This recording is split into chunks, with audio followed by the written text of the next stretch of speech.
going to. Welcome, everyone.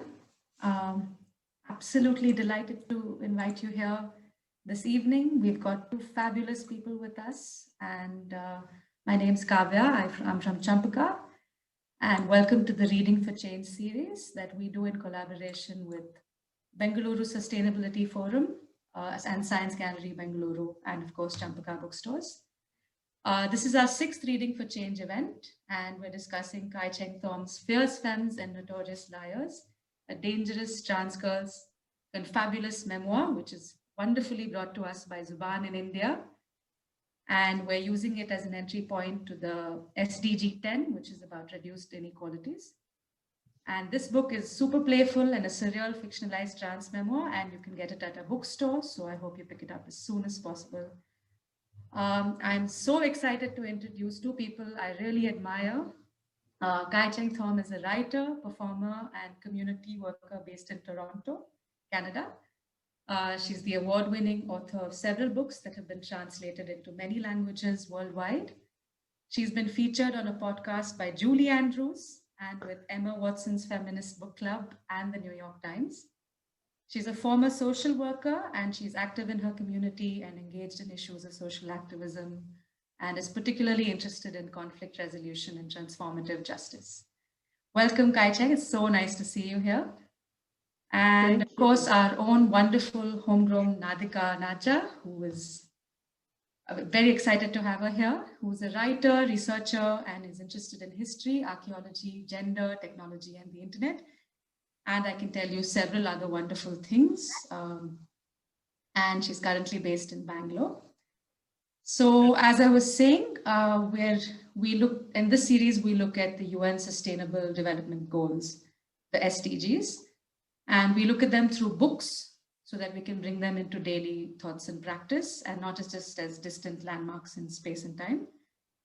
To introduce the three of us working together to bring this to you, Bengaluru Sustainability Forum is an interinstitutional consortium who creates a space for multidisciplinary conversations around Bengaluru's sustainable future. Champaca Bookstore, we're an independent women-run bookstore and a children's library and cafe. We bring diverse stories and perspectives for readers through books and events. The Science Gallery Bengaluru is a public institution for research-based engagement at the interface between the natural and human sciences, engineering, and the arts. So over to you, Kai Cheng and Nadika. Delighted to have you and can't wait to hear what you have to say. So thank you so much, Kavya. Thank you, Lina, Mansi, Radhika, and everybody else who put together this event. Hi, Kai Cheng.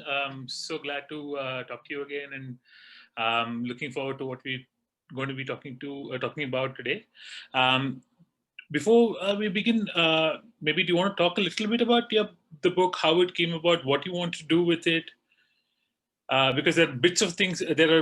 Obviously, I read everything, and then page by page, it just built into me, and and the trans narrative around the world is so similar in many ways, yet so different in many ways also.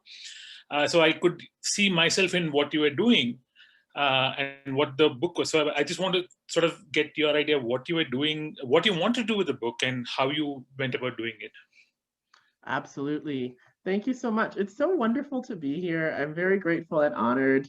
I also feel like you are much more stylish than me, so I'm very intimidated by your beauty and the book, right? So Fierce Femmes and Notorious Liars, a dangerous trans girl's confabulous memoir.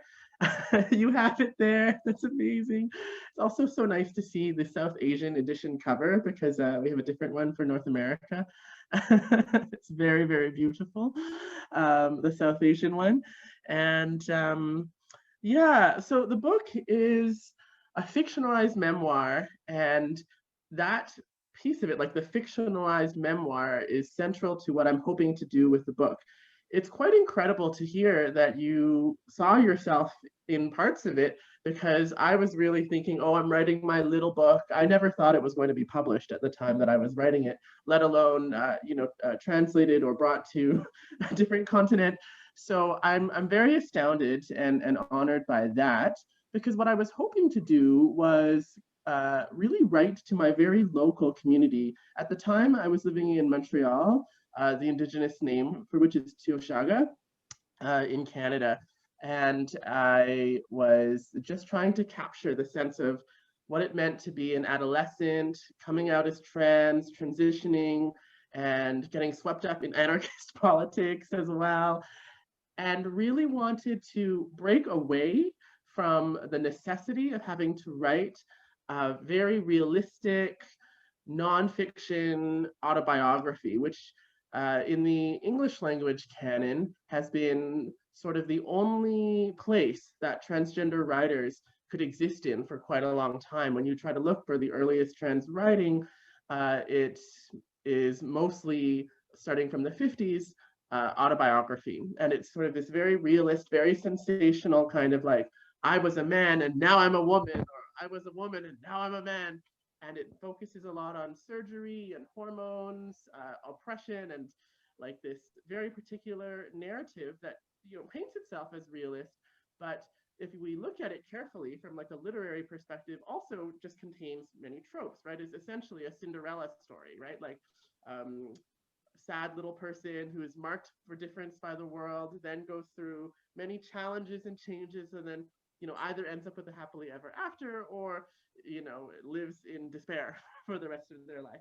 And I thought, you know, I wanted to honor the trans writers who had come before and written memoir. So I wrote a memoir, but I also wanted to indulge my love of fiction, my love of fantasy, and the revolutionary capacities of those genres to spark the imagination and tell the truth in a different way.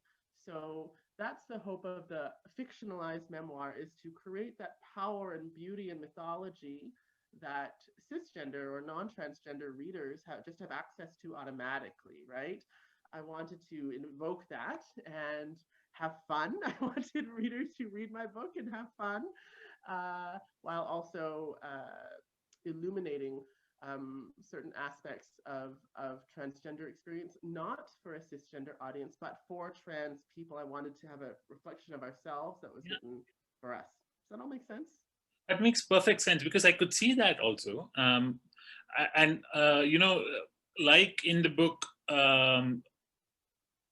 you grow up feeling a certain amount of responsibility to your family, especially if, I mean, you are a sort of a Asian family growing up in the North American continent, and there's some things that sort of inculcated in us and in the way we try to live lives and things like that. And, you know, the extraordinary pressure that parents put on things like education and taking care of our lives, and just being that, you know, sort of, there's a certain sort of frame in which we need to operate.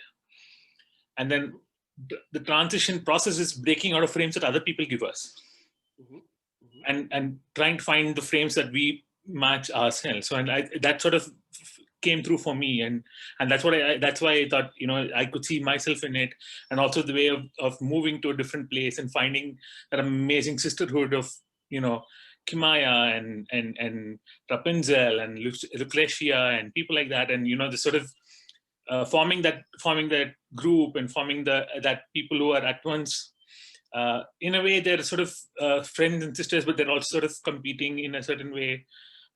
You know, the dynamics of people in that queer community changing and all that. So it was very fun for me to read that bit. So great. So yeah.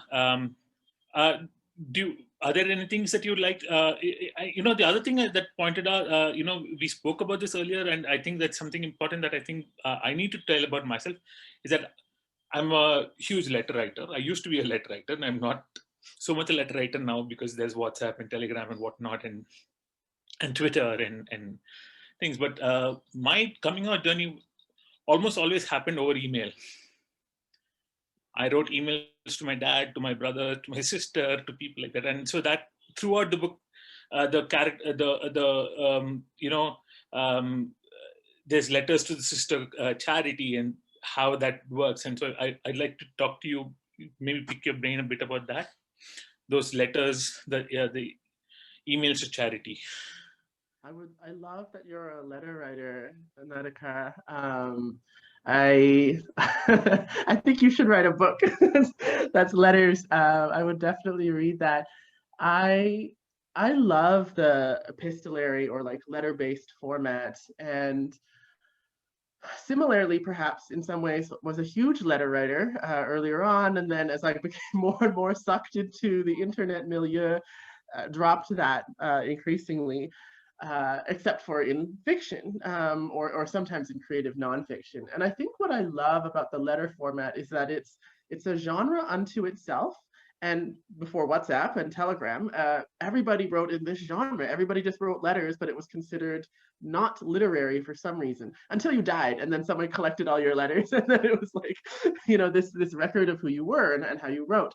And the thing about letters, a relationship conducted in letters, or a time when all long distance relationships were letter based, or even your own experience that you're discussing about coming out to people through the medium of email, is that it, like the letter proclaims itself to be nonfiction or autobiographical, right? We're always writing letters to other people and they're meant to be truthful. But letters are fiction, and because they're long form, they create this room to fictionalize. We create these characters in letters that aren't really quite us, and then we give them to other people.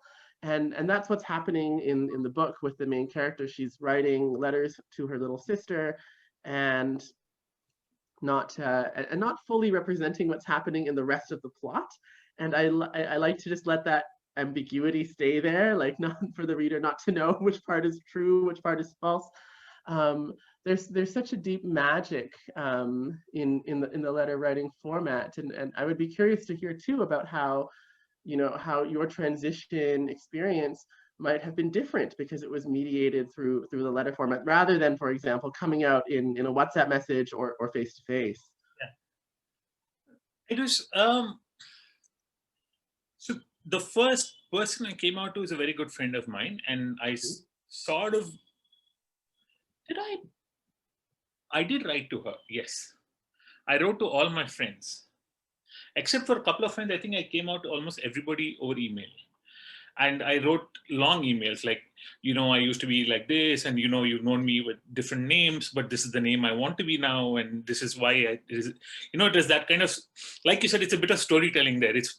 It's a long time ago I heard someone tell me that you have to keep writing your stories daily, so that by the time you're ready to publish a biography, you practiced it well and you know what story you want to say. So that's what I did with my letter, with my emails to people. With my dad, like I've had multiple names even at home. There's a nickname my parents call me, and then my friends call me a different name in school, growing up in school and things like that. So I used the idea of names and how my parents know me in different names to come out to them. Mm-hmm, mm-hmm. And this is my, Nadika is the name now I choose for myself, and how I, why I chose that name and things like that. So it sort of it builds that sort of story for me.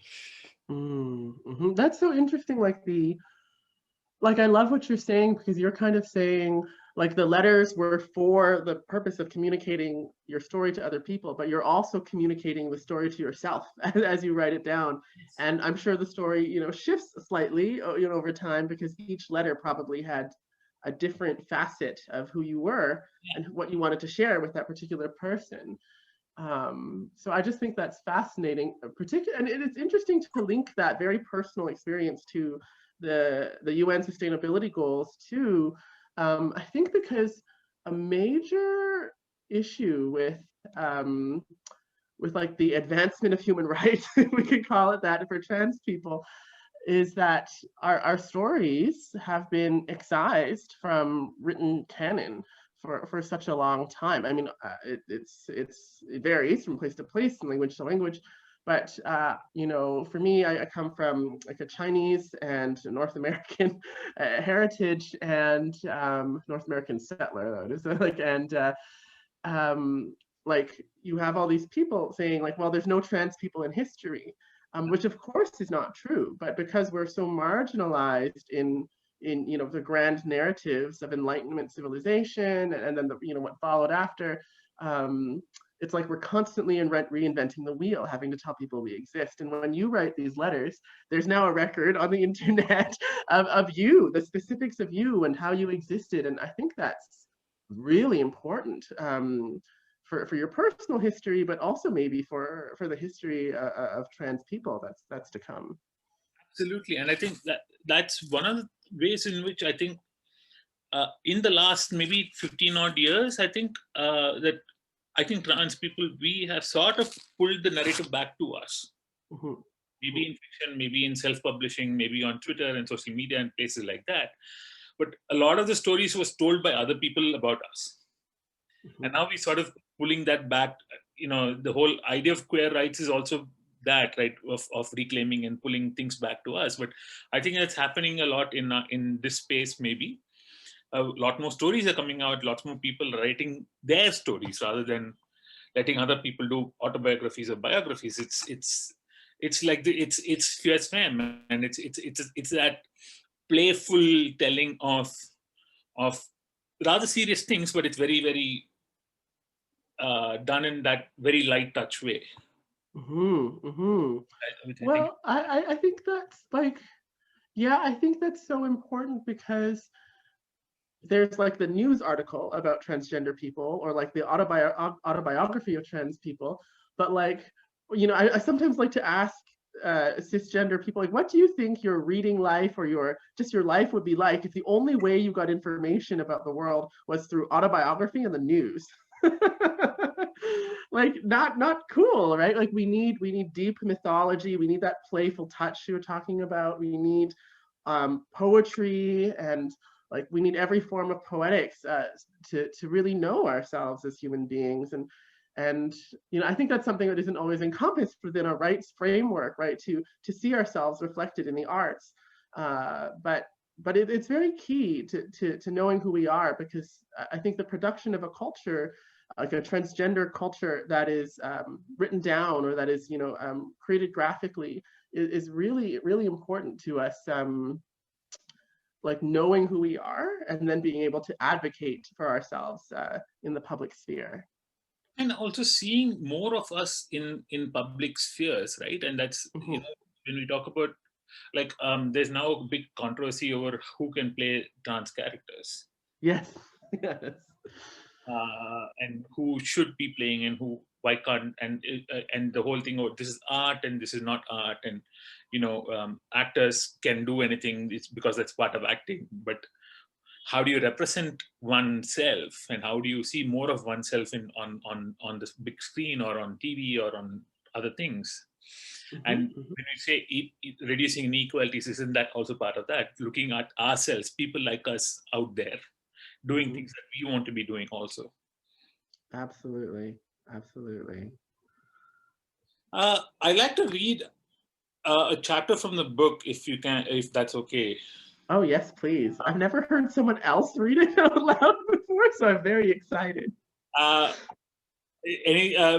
The story, you know, the letters and that little poem to your pocket knife, those things are fantastic bits and pieces that sort of pull you out of the narrative, but also push you back into the narrative in many ways. But I think I will. Anything that you would like me to read out? Oh no, I would love for you just to choose your favorite part. Let me find the chat. By the way, the lipstick lacerators are. That's the girl gang in the book for the audience. There's a girl gang called the Lipstick Lacerators, and they beat up straight men for fun. It's very entertaining. I'd like to read this chapter called The Story of Soraya. Yes, please. Okay. Soraya is dead. Her body was found yesterday in a dumpster behind the hotel on Scarlet Avenue, just 1 block from the Street of Miracles. Rumor has it she was beaten to death with a bottle because tiny shards of glass were found embedded in her scalp and cracked skull. The police are refusing to release many details, but have announced to one news source that cares that they have not yet ruled it as a homicide. And if she might happen to have fallen headfirst onto a bottle, 17 times or so, they will not investigate further. Why should they? A trans girl is found dead at least once every year in this city. I can hear some of their names filtering through the murmur of the crowd. Marilyn, Lotte, Ilsa, names of women I never knew but feel connected to. in some terrible way. The news sends a ripple of anger and grief throughout the trans femmes and the city of smoke and lights. We gather in groups of 5, 10, even 20, cramming glamorous bodies into the tiny Femme Alliance building. Orange sparks fly through the air wherever our shoulders rub together. We can't just let the city bury this, said Rapunzel, shaking her braids. We have to stick together. Femmes, we have to push back. The other girls murmur and nod in agreement. What can we do? Lucretia asks. The police won't do anything. We are nothing to them, remember? They couldn't care less if we live or die. For once, I agree with her. We have to get into the streets, Rapunzel says. Her face is feverish. And Maya puts a hand on her back, steadying her. We have to demonstrate, Rapunzel continues. Show the mayor that we won't just sit quietly, waiting for someone to kill us too. Even if you have to go right into his backyard and yell it into his bedroom. Valeria stands up tall and imposing. Her bare scalp gleams like the moon. The mayor, she asks scornfully. The mayor and his pigs have worked against us, not for us. Everyone knows that. If we want justice for Soraya, we'll have to take it ourselves. I'm just going to stop here because the reason why, I mean, these stories are there in every city, in every place trans people live, and every place trans people, In fact, a few years ago, there was a trans woman called Tara who was set on fire in front of the police station. Oh. And just, I don't generally say trigger warning and content warning and things like that, but it just these things, and this whole thing of that almost painful sarcasm of, oh, she must have fallen on the glass bottle herself 17 times in a row. Yeah. It's the sort of narrative people send out. Somebody else, some other trans woman was running an entire restaurant employing other trans women. Mm-hmm. Was found dead inside her house. And the police said, we can't rule it out as, they first said it's suicide, but how could she pull herself? There's so many things that are happening. And so these are things, just these things that are, again, common in places where trans people. But then from there, it goes off into where the sort of giving the spark for the lipstick lacerators, right? This is... Yes. So I just want to talk about that and maybe lead you into lipstick lacerators and talk a little bit more about the things that they do. Yeah, absolutely. Well, yeah, I mean, first of all, what a horrible thing to happen with both of the stories you just shared. And it's interesting, this character of Soraya in the book, that chapter is like the most serious, like they're all serious, but like it's the most, actually the most non-fictional chapter in the book, in that death is based on a real one that happened here in Toronto, where a body was found in a dumpster, and it was a transgender woman. And anyway, it was ruled out as a homicide, but it was like, what? How could that not be a homicide under the circumstances? And yeah, this is the thing about trans lives, I think, is that people who are outside of the transgender community get really swept up in this narrative of, oh, you are a man and then you're a woman, or you're a woman and then you're a man, and the medical pieces and sexuality, all this stuff. And they miss what is the reality for us, which is that our lives are inflected by violence because of the ignorance and fear of other people. And there's a systemic aspect to that where as soon as we come out into the world as trans, and I think this is worldwide, although there are nuances to geopolitically, as soon as we embody transgender identity, especially being transgender women, I think there's a difference there between trans men and trans women. We become less important to the state and to society, and when we disappear, or when we die, or when we are assaulted, maybe I also should have said trigger warning. I tend not to say these things either, but maybe I should. When this happens to us, it's not considered important. and is not considered worthy of the police attention. And also, you know, police are just so generally not a good thing for many communities. Yeah. So there's that fear that so many young trans people, even in you know, relatively privileged communities, when they come out, they still experience danger. And so, you know, I wanted to come into this narrative that was a reverse of that. So I wanted to acknowledge the fear and the terror and the disempowerment. And I also wanted to tap into the strength, almost mythological strength that I know all trans women and trans people have. And so the Lipstick Lacerators came out of this one night where I was walking home. I was quite young. I was maybe 19 or 20 or something. And I was being followed by a man. I lived in the sex, like in the sex district at the time. And so I was being followed by a man who I assume had some interest in me. And you know, he said, "Can I come into your house?" And I said, "Oh no, thank you," I declined. And then he started to bang on the door and try to break in through the window. And I was very terrified. I was also like an anarchist at the time. And so I was like, oh, I'm not going to call the police. I will just call my friends. But of course it was 2 a.m, so nobody picked up. And then I did call the police.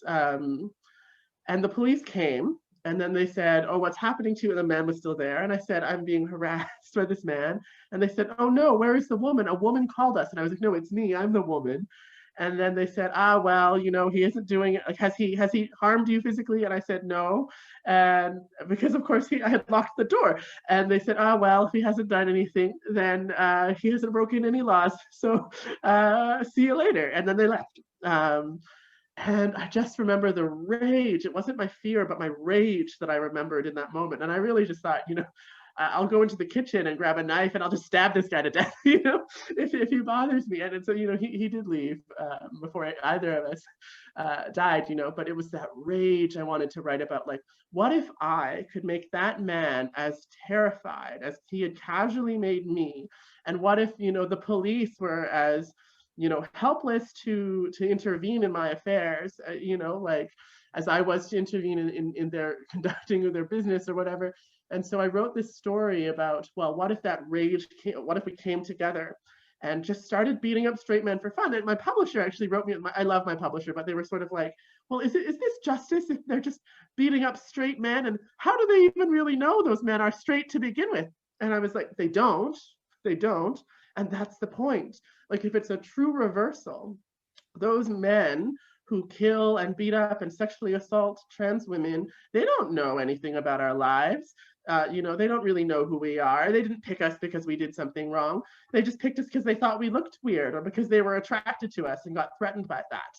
And so, you know, I love to fantasize, but what if I just beat up a straight guy because I thought it would be fun, or because he was attractive and I was threatened by that, you know?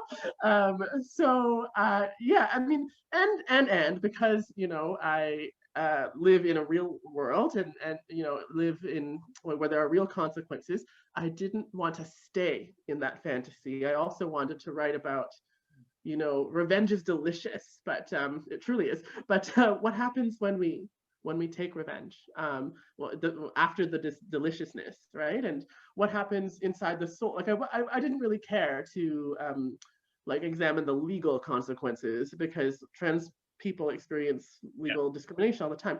I wanted to explore the consequences on the soul of violence. When we are violated, we can become violent.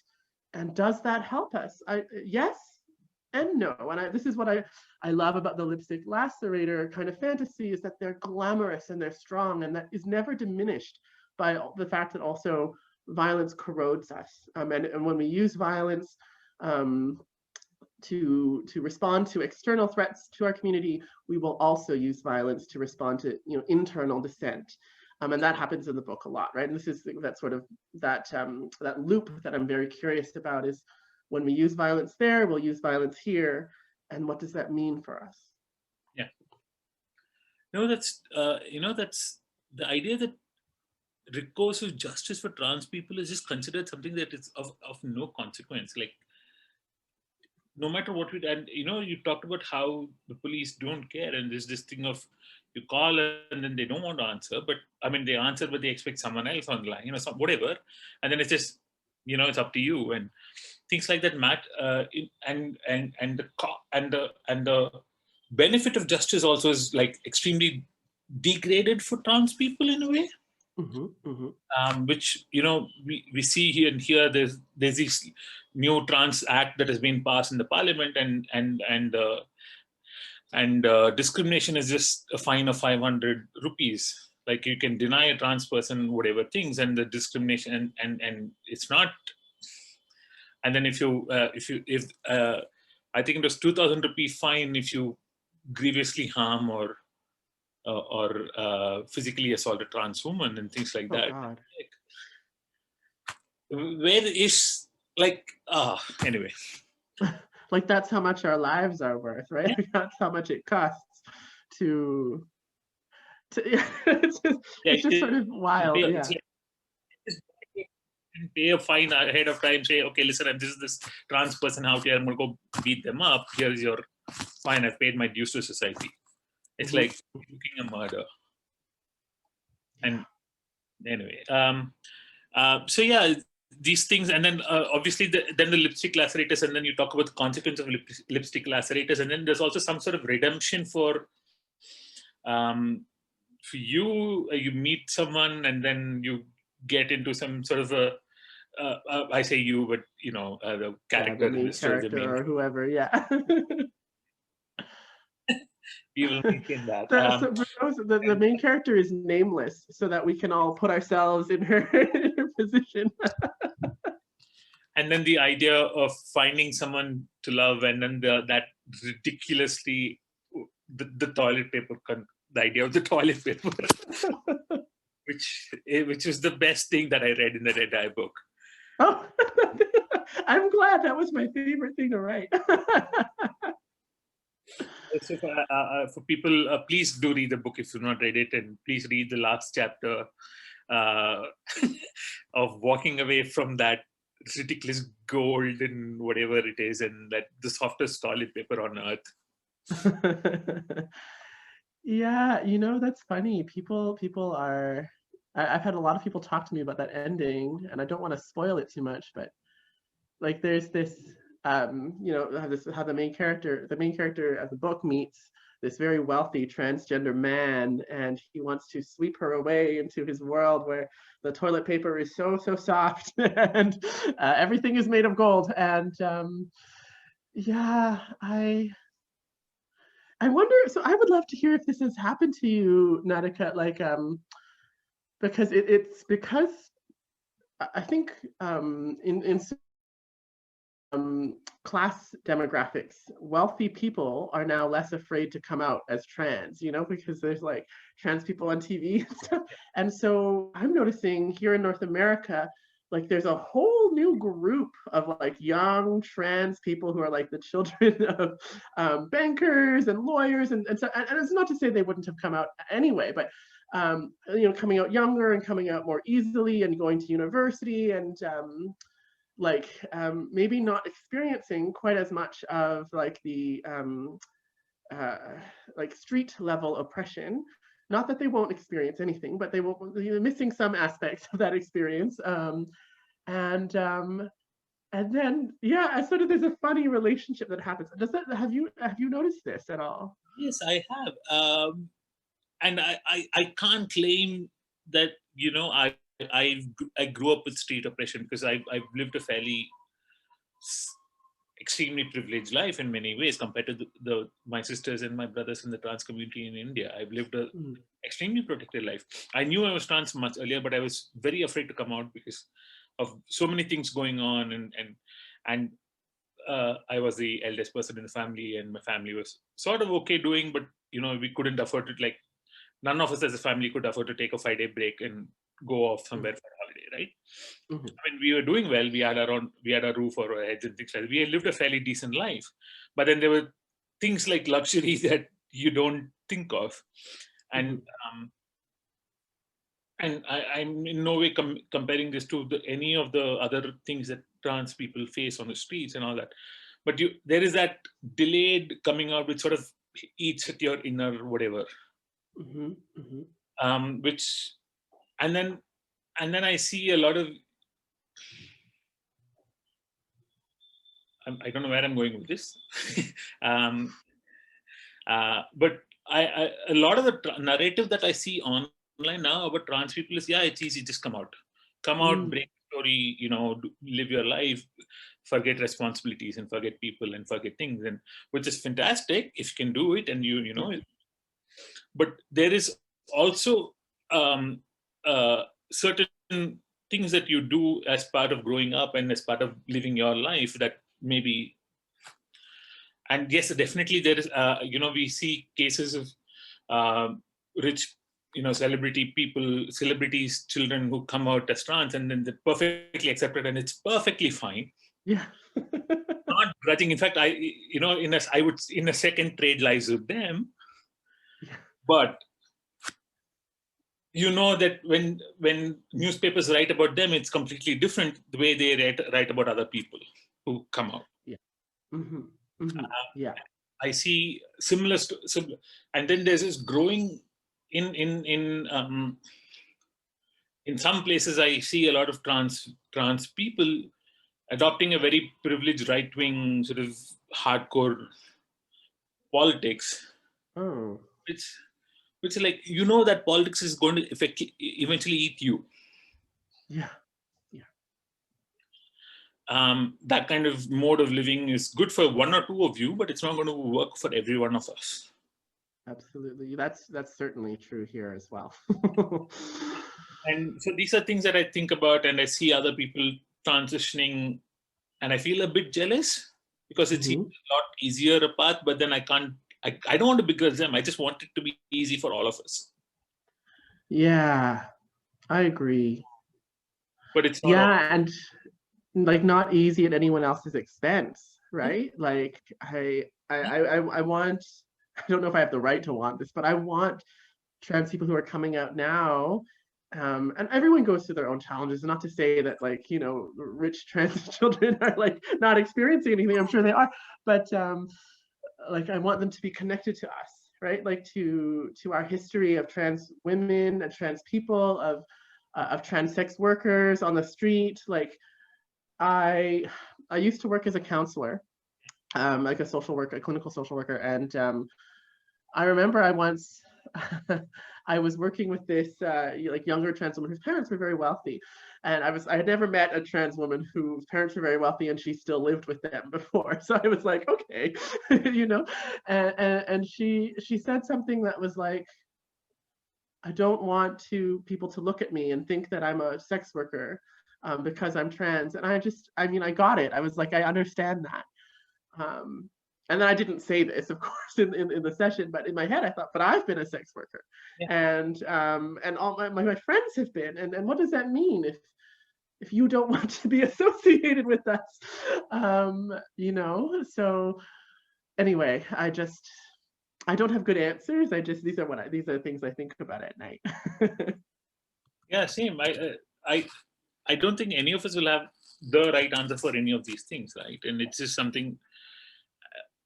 In that sense, we are all, I don't know, I'm not even going where I think it should go.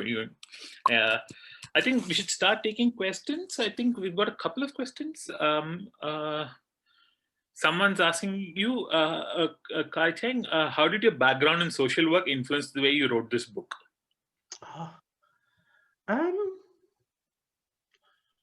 Well,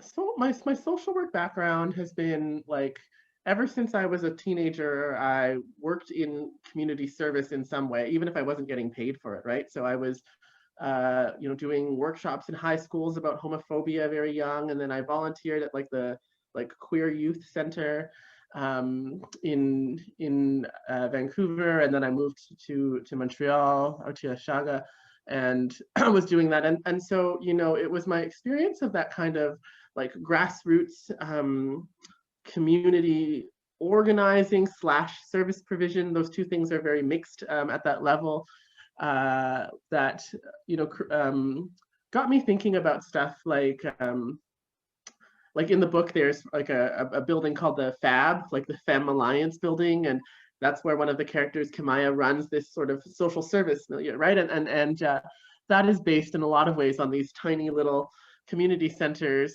usually like in the attic of a different community center, where trans people, you know, have been gathering and helping each other for a long time. I was later trained, you know, clinically as a psychotherapist, and so I suppose that also really informed like the way that I write about trauma and like the psychological impact of violence. Although I could, that sort of is mixed together with my personal experience of the psychological experience of violence. So yeah, great question. One more, I think this is also fantastic and question. I think you know, can you tell us a little bit about why you use the imagery of killer bees to represent trauma? Oh yeah, these people have really read the book. I'm always shocked. You know, I have to tell you, many times I go to book festivals here in North America and nobody has read the book that we're talking about. So this is great. I'm like, you know that. Okay. Yeah, so early on in the book, the main character has this experience that's two experiences. So first she describes falling into a bee's nest, essentially, and then being covered by the bees, and she takes a deep breath and just doesn't move. And this is also a real technique, by the way. If you are ever surrounded by bees, just don't move and like relax. Like bees can sense that you are agitated and they will become agitated. And so she's covered by them and then they eventually fly away. And then she immediately says, oh, actually, I made a mistake. This is how the story went. And then she talks about her body being invaded by a cloud of killer bees that enter her and actually never leave. And so I think like I'm obsessed with insects in a sort of weird way, and that's just very personal to me. I'm sort of in love with filmmakers like Guillermo del Toro, like who really focused on the beauty of like these sort of monstrous, almost otherworldly creatures. And I'm like I think a lot about, I guess, also working with people who struggle with trauma or mental illness, and not to stigmatize that, right? I too, I have experienced mental illness in my life, and like thinking about how often bugs come into it, like this like scratching or washing or feeling like we're being touched by bugs. And so I just, that buzzing constant presence that is painful, I wanted to represent in this way that was sort of materialized and visual. And I wanted there to be two experiences of that represented in the book, because, you know, there's this one kind of experience we can have where if we accept our trauma, right? If we just like sort of breathe into it, sometimes it leaves us alone, or sometimes it becomes a part of us, right? And then we can accept it. And then sometimes if we, no matter what we do, we're still being attacked and harmed by it, right? And I don't know if people, if careful readers will notice that every time the main character is touched in a way that she doesn't like, which is most of the times, these killer bees start to move around in her body again. And yeah, I don't know, it was just something idiosyncratic about I'm obsessed with insects. We have another sort of question similarly. What influenced the story of the mermaids in the first part of the book? Anna Lynn Tom asks you. Oh yeah. I'm gonna give away all my secrets here. So the mermaids are these, you know, giant, like monstrous mermaids that get beached in the first part of the book. And people who are familiar with like marine life, live near coasts and stuff, will recognize that this is actually a phenomenon that often happens with whales, that they swim too close and then beach themselves, and it's quite tragic. So this is the thing, is I'm not very I don't have a ton of faith in humanity. Like I kind of think that humans are bad people. But also there's something like one of the best things that I've seen, and I grew up near a coast, was when a whale beaches itself, there will be all these people who come and then they pour the water on the whale to keep it alive, because whales need to be hydrated in order to live. And then they'll try to push it back in the water. And actually, usually this fails because whales are big. And they dry out and die, and they suffocate because of the weight of their bodies on their lungs. They can't live on land like that. So there's a few things. One was like, I love this image of like, nobody knows why whales beach themselves. Like maybe they get confused and just do it by accident, or it's a storm and they get pushed by the water. But in my romantic heart, I think sometimes about like, whales are extremely intelligent and they know that we're bad, but they come to visit us anyway. There's something about the shore that they love that brings them, even though it's dangerous.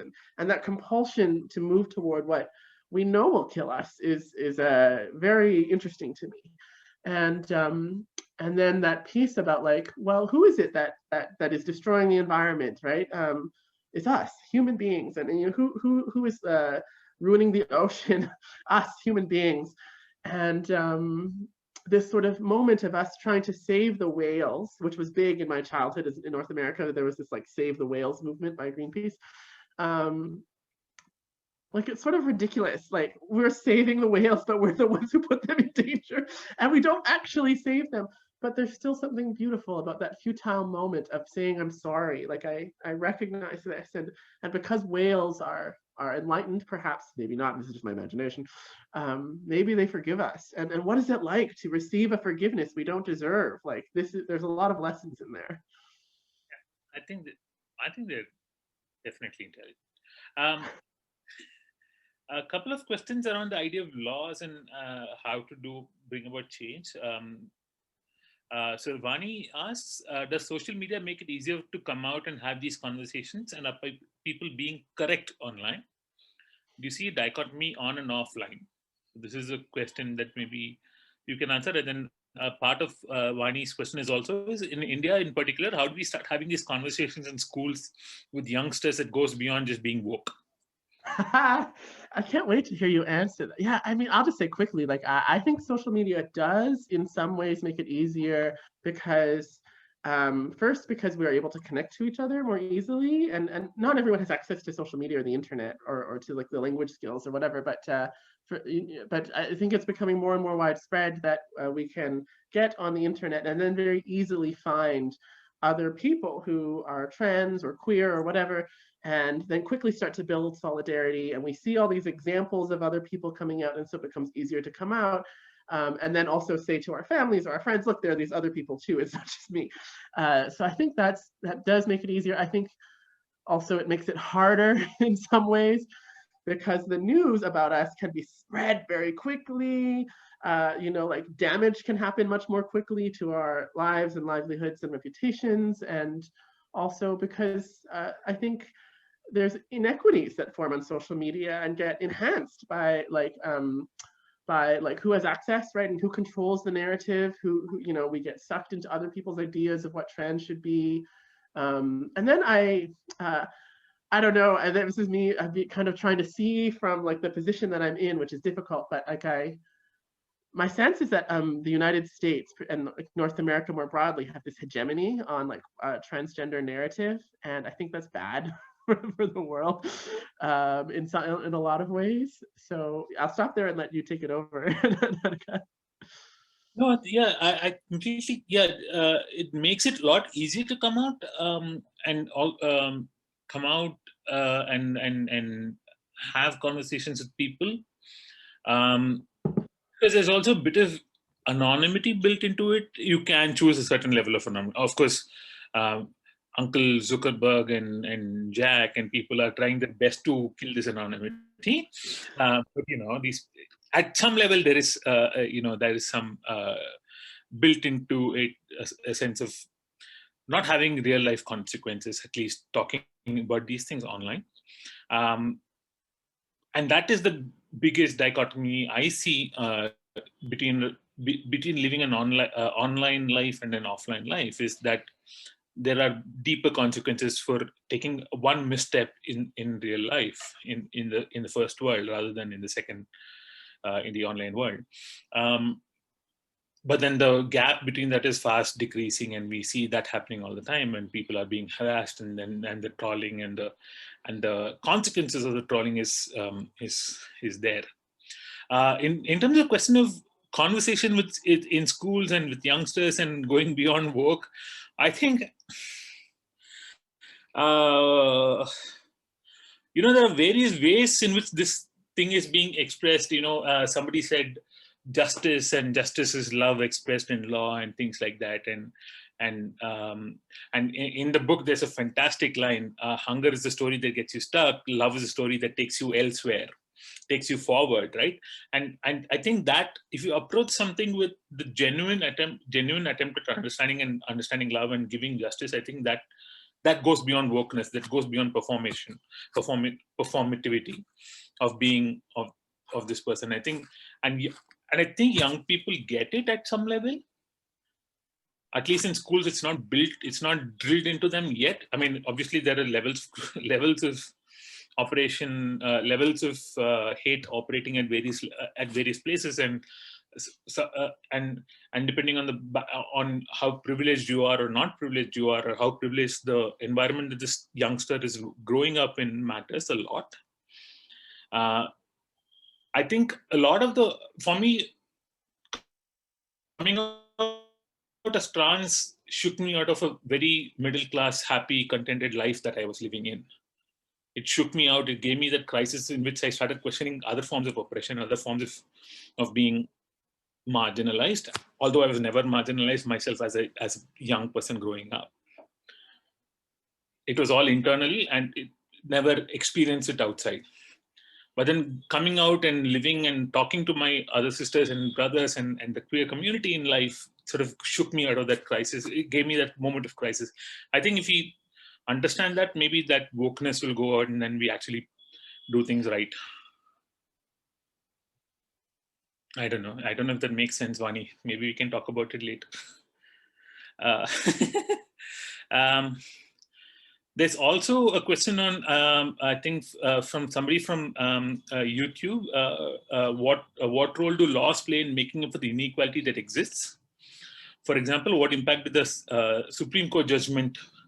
I'm guessing this person is referring to the Nalsa judgment of 2014, which I will talk about, which gave legal status to transgender people. What sort of impact do these laws have? Do you want to take it up, Kai Cheng? I mean, I wonder if you want to talk about, because I, of course, read about that Supreme Court ruling, but maybe you have more insight about it. Yeah, so maybe just a quick background to this. This is called the Nalsa versus the Supreme Court of India. It was a verdict issued by the Supreme Court of India in 2014, I think April or May 2014, I'm not very sure. Which for the first time in India, and it was considered one of the most progressive rulings in the world at that point of time, which sort of gave complete rights for trans people to self-determine their own gender. So till then, there was a framework of, you're a man who's turned into a woman, or a woman, or, there was a third gender sort of lower level box that one had to take. But here, for the first time, you could determine your own gender. You could be man or woman or trans or whatever, or a combination of any of these things. And it also directed the government of India to provide certain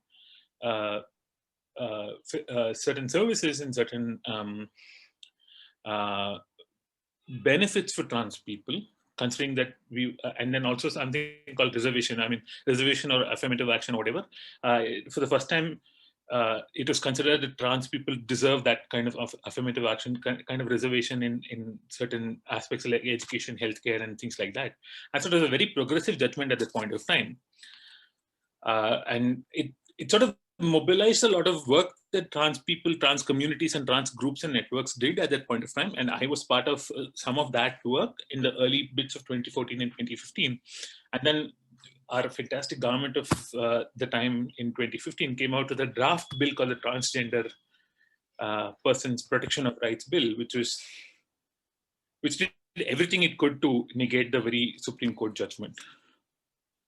And then the bill went progressively bad, and subsequent drafts, and finally the act that got ratified by the government and passed into law is probably the worst sort of law that you know, from 2014, which is one of the most progressive, to being of 2019, which is the which is probably the worst fall from whatever you can think of.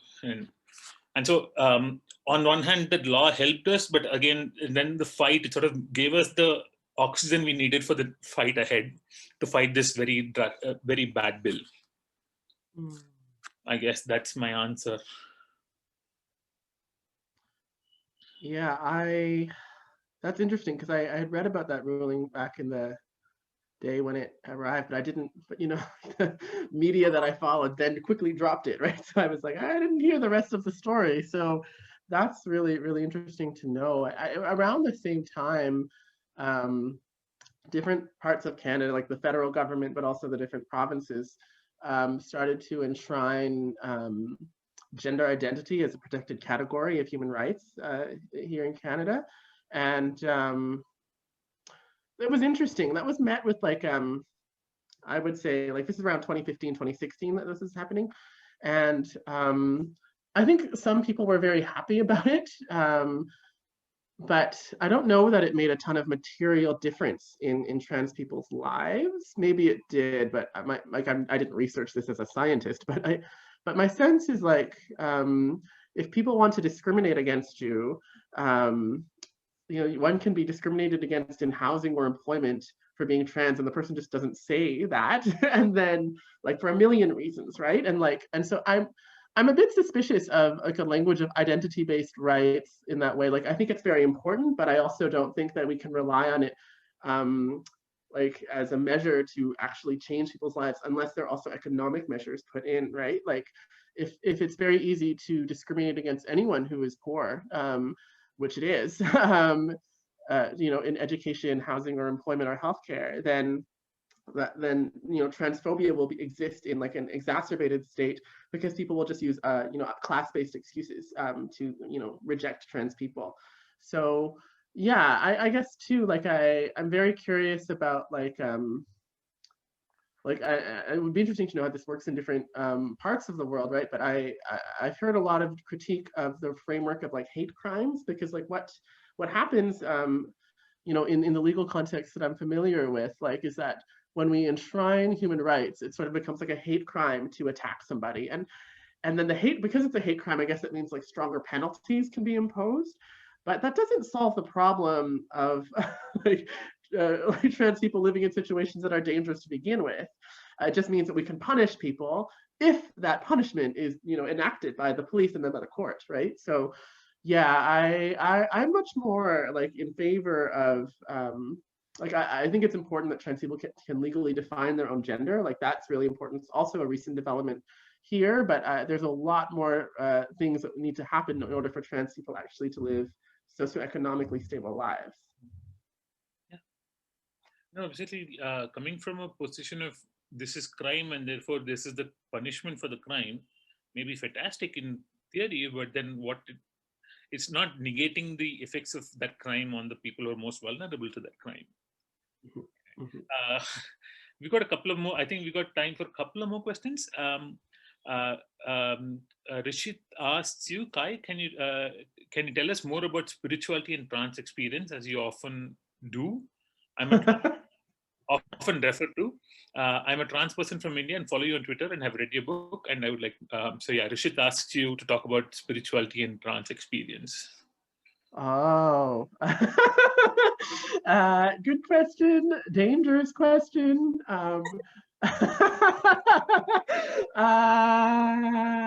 I do often talk about spirituality, but this is because I am a very spiritual person, and I guess I think I'm nervous about it because I know not every trans person is obviously spiritual or religious, and obviously, like, I have a particular view of gender that I don't think I need to enforce on anybody else.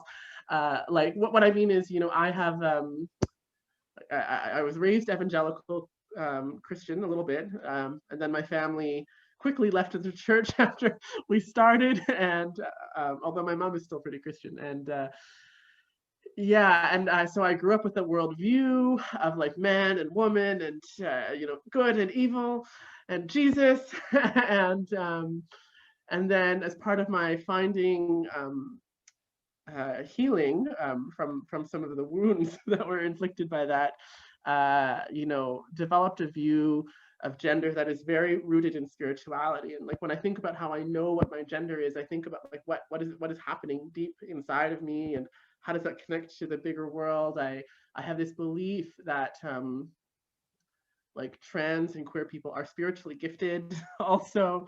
And I know, a lot of people share this belief. I think there's a lot of resonances in various cultures and history about like this, where queer people or trans people, obviously they weren't called that throughout history, were seen as spiritually gifted or touched in some way. And I think that's very important when it comes to remembering like that there's a mythological dimension to all of humanity. Like all of us think in terms of story and spirit, and we look for higher meaning. And it's so important that trans people have the right to reclaim our connection to that. Yes, on the other hand, I think, we shouldn't have to rely on that in order to have human rights, in the same way that we shouldn't have to rely on this idea that being trans is scientific in some way. There's a lot of studies, or there were a few years ago, about do trans people have different brains, or is there a gene or something genetic that makes people gay or trans? And that may be so, or it may not be. My guess is it's probably like a mix of various factors that make someone trans, right? But like we shouldn't have to be born trans in order to have rights, and we shouldn't have to be like made trans by God in order to have rights. But if you're just asking me, I do think that being trans is very similar to going through a spiritual initiation, because we have to leave like the confines of like normal society, often have to step outside of the family and go through like a journey of like a crisis-based journey. And how could we help but develop spiritual insight because of that? That's actually quite interesting, because one of the terms used for trans women in India is hijra, which comes from a Persian Arabic word meaning hijra, meaning to leave one's tribe. Oh. Somebody who leaves the tribe and moves out on their own, or sort of takes a journey. And it's sort of, I like the word, but I also think that the word has been abused so much in India, in the Indian context.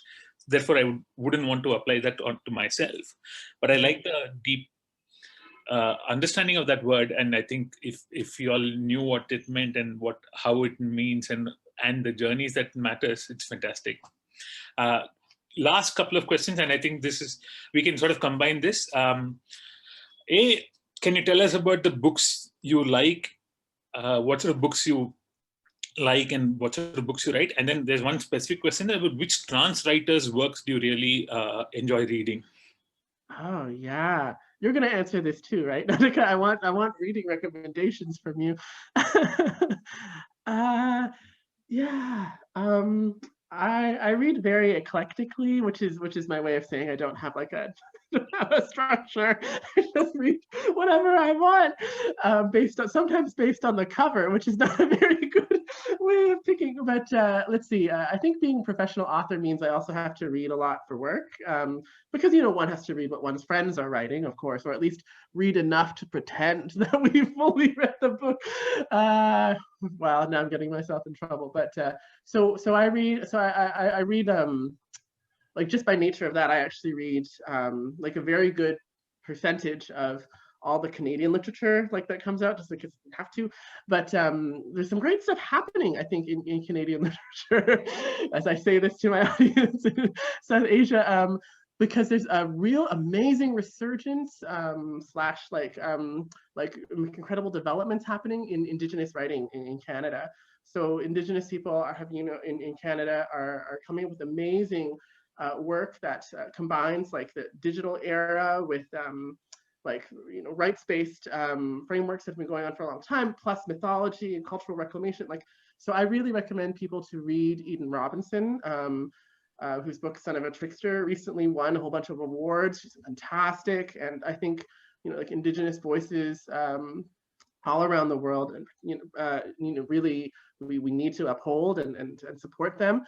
but also the book is just amazing on its own. And just to discover like people like Joshua Whitehead or also Katharina Vermette. These are all Indigenous writers from different backgrounds here on Turtle Island, which is an Indigenous appellation for North America.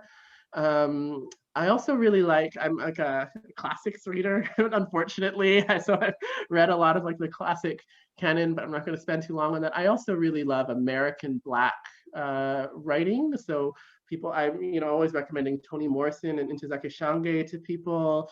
Like this is really Audre Lorde, of course. Like this is where I think I developed like a sense of like what it means to be revolutionary or try to be a revolutionary writer, mostly from Black feminist or womanist writers. And then, of course, I really love like diasporic writing because I'm a diasporic creature. So I used to read a lot of Asian American literature. I also read a lot of Canadian Asian literature.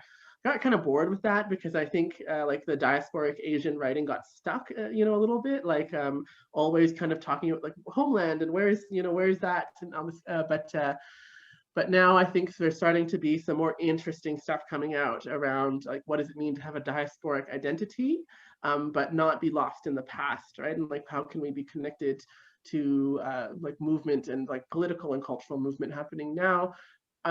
Trans writers, I mean, I really recommend, gosh, I don't know if I'm pronouncing their name correctly, but Akwaeke Emeti. I'm going to write that in the chat so that people can have the actual spelling. Also, writers like Ariel Twist is an Indigenous trans writer here in Canada. Let's see, gosh, Imogen Binney wrote a book called Nevada, which is very American, but still really worthwhile, I think. Yeah, I'm just really interested in trans literature that is like doing this thing about like writing and reflecting for trans people and not trying to explain us to like sort of like to the cisgender society. I'm not so interested in that as much.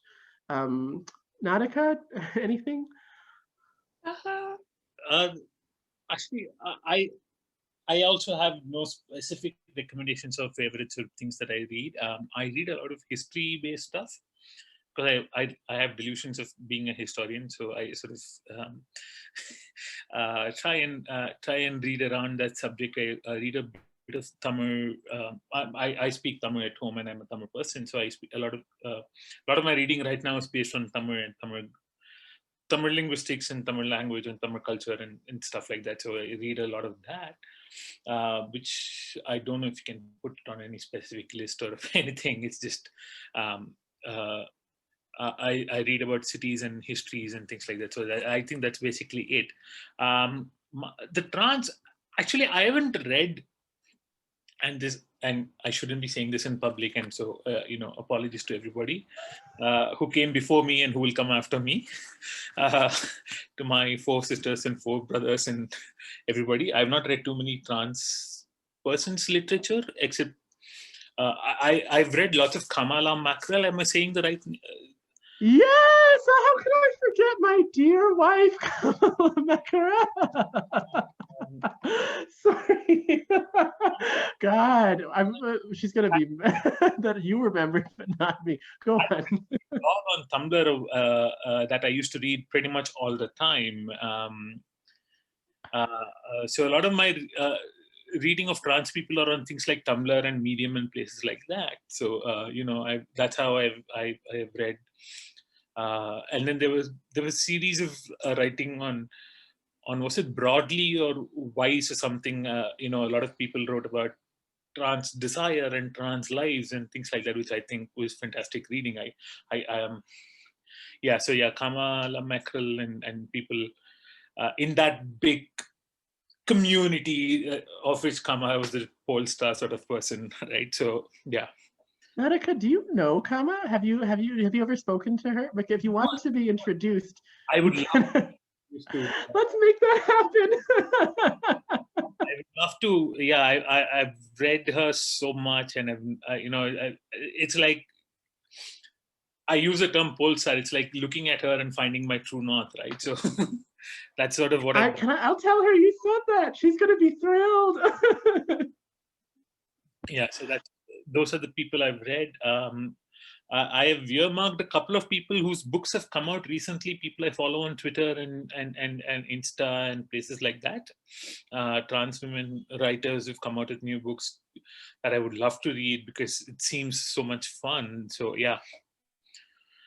So I've read Les Feinberg and people like that who sort of set the stage, I think, in a way of creating this dialogue for us.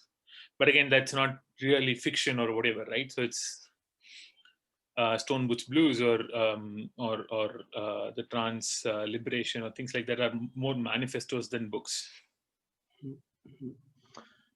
Yeah. Oh, that's so great. I want to second that Kamala Makra recommendation. She just has a book out right now called Femme, which is like a beautiful book of poetry. But also it's like narrative, so it tells a story about a trans young person growing up in Mauritius.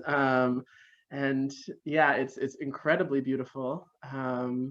It's amazing. Like in the past 5 years, there's been like a big surge of trans writers, particularly transgender women or trans feminine people, and racialized trans women too. And I think that's so amazing. Like it's once you start to find one, we find more and more. Jamie Barout is another one, like a Latina or Latinx trans writer in the United States who's doing some amazing stuff. Kokumo Kinetic is a poet who won the Lambda Literary Awards a few years ago, who I recommend as well. Like, yeah, just really. Oh, one more. Casey Plett is like a Mennonite trans woman who recently won an Amazon First Novel Award for her book Little Fish, and it's interesting example of a book is very specific because it's about a Mennonite trans woman living in Winnipeg, which is like one of the it's actually a major city in Canada, but smaller relative to many cities in the world, and it's so specific.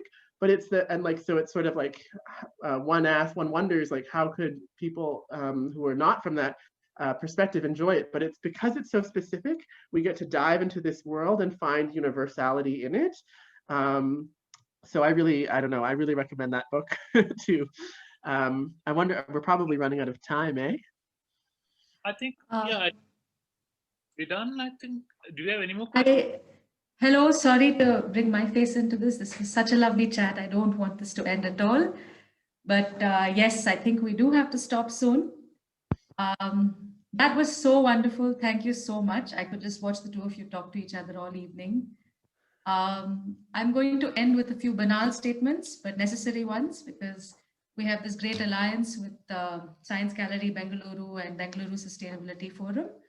And yes, we have this wonderful book at our bookstore. Please go to www.champaca.in to get yourself a copy of it.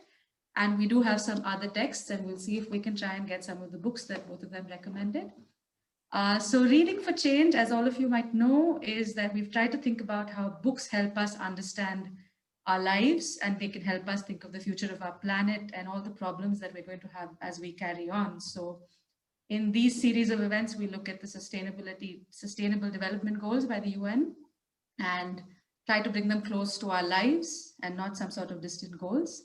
So we're going to have a series of events as we move forward. We hope to see you soon there. We had a giveaway of Kai Cheng's book, and someone called Abhilasha, whose Instagram handle is KAUMRED, has won the book. We'll get in touch with you. Congratulations, it's such a good book. And thank you, Nadika. Thank you, Kai Cheng. We hope to talk to you again soon and about many interesting things. And we'll put together all the wonderful things you said. I've got some quotable quotes down that I think we need to share. And of course, thank you so much, everyone who's joined us today. It's so nice to have all of you together here. Thank you all.